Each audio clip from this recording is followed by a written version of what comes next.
Learn the secrets of ink washes.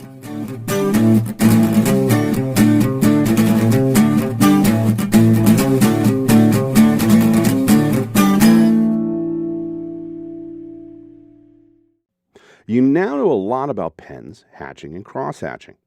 I want to get into a special type of ink work, washes. You could simulate washes using the smudge tool and the artistic brushes. There's two styles, pen and ink and pure washes. Let's start with the pure washes. Now I'm going to use the same reference photo from the last video, although this time we'll work with just the top 4 in the video, the 2 paint brushes, a pencil, and a pen. I'm using the 1080p canvas you can find in a previous video, or you can download this setup from the website. So go ahead and expand your photo. If you just downloaded it, you probably have gotten that little marquee on it. If not, hit the arrow to get that. And then expand the picture out so that you take up all the space here. Like that. And you'll have 5 pens on there. But we're only going to be using the top 4. Okay, and you can go ahead and then turn off the arrow. We've got our trace layer. Now make another layer. And I'm going to set the opacity on layer 1 for around 30 something, like 35% looks good. So it's nice and pale, and we just get an image that we can work from. Now I'm going to trace these, and I'm going to use the Baskerville brush. So you go up here, and we go to inking, and I already have that one highlighted. And we're going to use black for this. And let's go do this at about 10%. And I'll start down here. And I like to actually zoom in because Baskerville gives a little bit of a shake if you're using it at a too big of a zoom. So I'm going to zoom in a bit here. And start just tracing this out.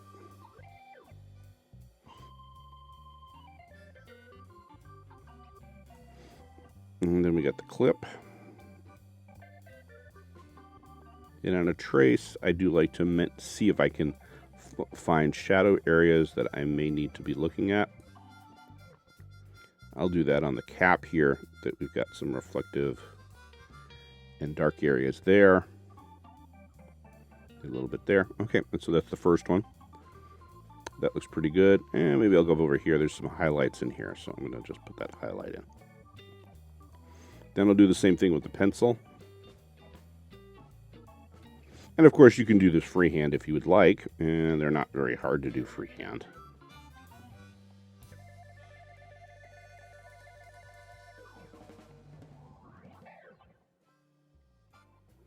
And now we'll go down the edge of the pencil here. And Baskerville is really bad at making jagged lines, so you'll have to use a few lines here. A few lines here to get the actual look of the pencil. Okay, and then we've got the brush. And for our bamboo brush, I'll just do something like this.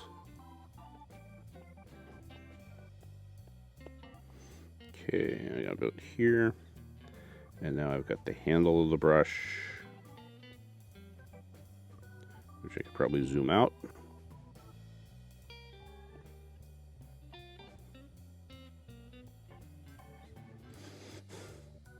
And finish up that handle.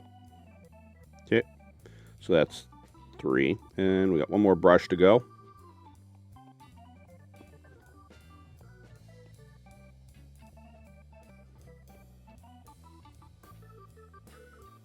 And I'm going to go a little heavier on this bottom here. So I'm putting a little bit of pressure on the base of this brush to catch that shadow. And then light up on top here. Okay. We pretty much got 4 brushes here. All right, so I'm going to go ahead and set this back to its regular zoom here. And we've got our brushes. Now I'm going to go over here and let's take a look at what they look like. So I'm going to turn off layer 1 for a sec. And those look pretty good. Okay, we got good looking brushes here. And we got the pencil, we got the pen. We can all play with these. I'm going to make another layer here. Now I'm going to go ahead and change to a studio pen. because I'm going to be doing scribbling, and scribbling doesn't work really well with the Baskerville pen. Okay. And we're going to start down here on the pen. Okay. And I'm going to just hatch or scribble some shading, which is very similar to what we've done in previous lessons. So I can just go like this, or I can even bring it down a bit. Let's do that. I'm going to go back a little bit. I'm going to bring this down to, about 10. And I'm just going to put in some scribbles here, like that. A little bit over here. This cap had a lot of scribble in it. Like that.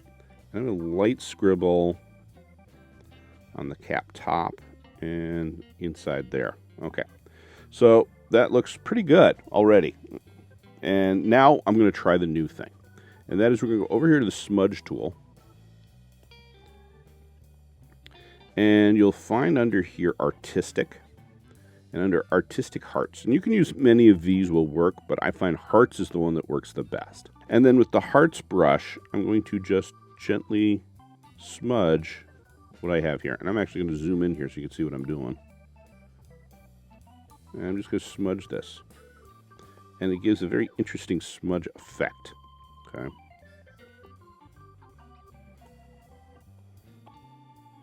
And I have this set at about 3%.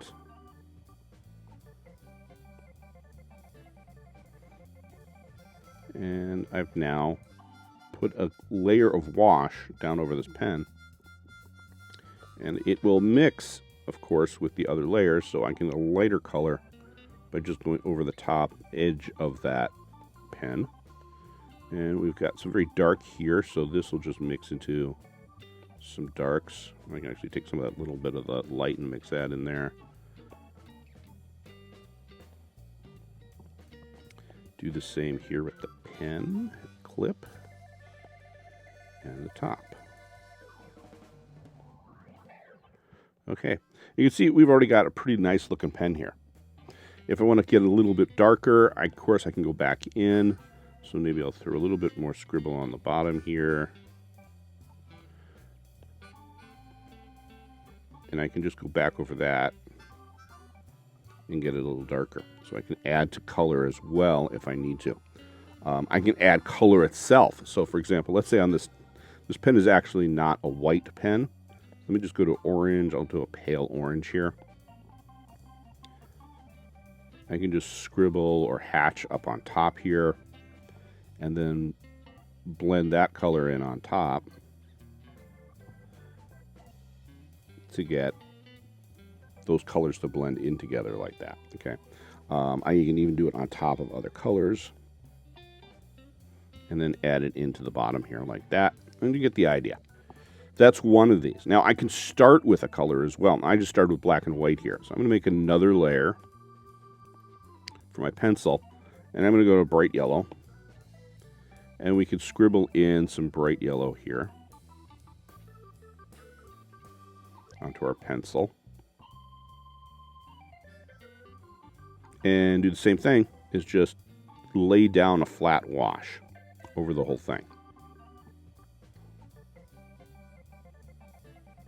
Now a pencil actually has a ridge in here, which I may want to put in. So I'm going to now take and very carefully draw that ridge on the bottom half of this pencil. And I'm going to use a shadow for that. I'm just going to drop my brightness here. So let's just go down to about that. And just, you can hatch, you can scribble, whatever you want to do here. And then blend that in.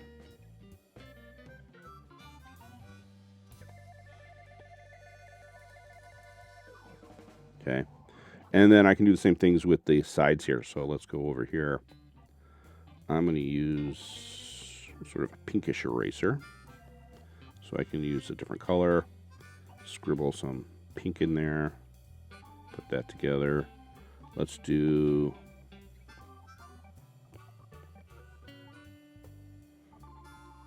the metal piece for the holding the eraser. Maybe I'll do that in black and a blue.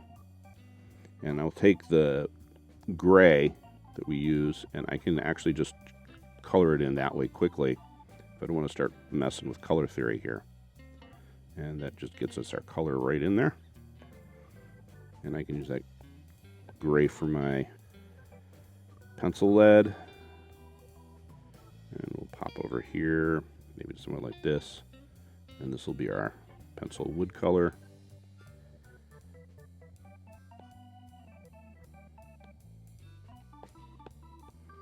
And again, just a little bit of scribble. And I got myself a pretty nice pencil. I may go back to black and just throw a line in there to sort of describe that edge of a pencil that we're missing here. So there we got that, and maybe some more lines in here just to get that image. Possibly, you know, give it a little bit more weight on the bottom here like that. And you've got a pretty nice pencil. Okay. There's a second way of doing this, and I'm going to go ahead and make another layer to do this.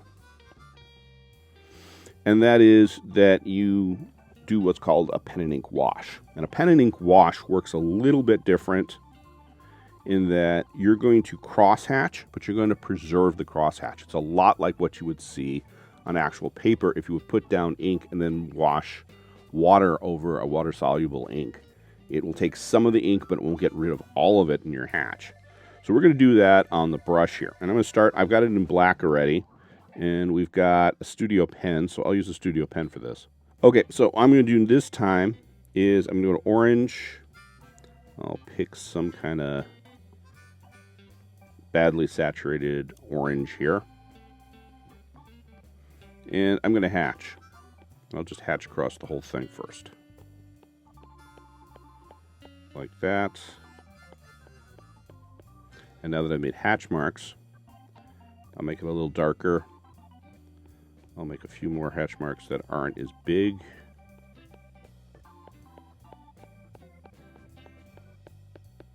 And maybe I'll go to a complement of that as well. So we'll go over here to a complement. And make just a couple more smaller ones down here.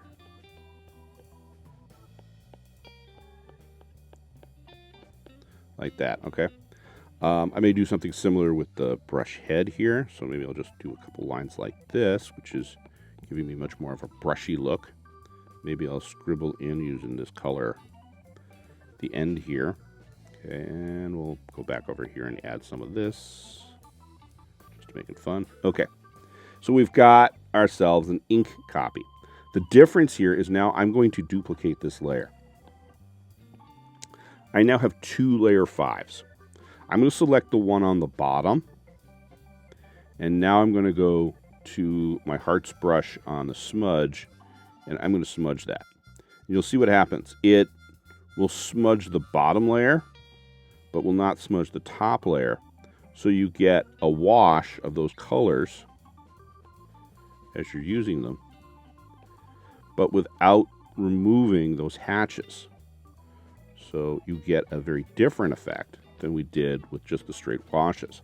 And this works very well because you can very quickly make some hatches and wash it and then keep going, and you don't have to work really hard at this. I went overboard with this brush here. Now let's do it on the smaller paintbrush, on the thin paintbrush.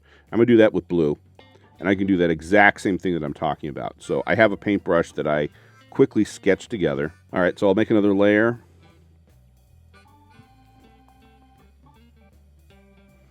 And I'll quickly cross hatch a blue in here. Just that much. And then a yellow. And then an orange. Like that. Duplicate the layer. And on that bottom layer, blend. And that's just enough to get some suggestion of color across the whole thing. And so it'll be a lighter color than your actual hatching. So then you can go back and either hatch over that, or, I mean, the other option here is that you can keep building on top of that. So I can go back here to blue, for example, and let me use a stronger blue. And on my wash layer, I might just edge in a little bit of darker blue and throw that in there to give myself a little bit more of a look. We'll do the same thing with the yellow here.